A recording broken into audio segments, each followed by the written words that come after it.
Hey everyone, welcome back to our channel. Today I'm going to show you how to buy Steam games with an Amazon gift card on a PC. So first of all, go to Amazon's website. After that, log into your account. Then at the top right corner, click on Accounts and List. Now from the drop-down menu, select Account.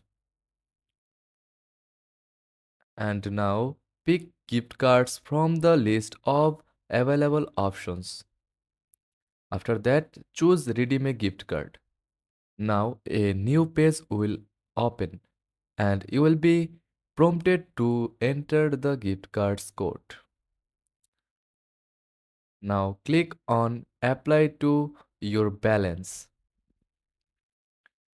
Use your current Amazon balance to shop for a Steam gift card, Steam game, or both. The above method lets you purchase any Steam games or cards immediately as the cost gets subtracted from your Amazon balance.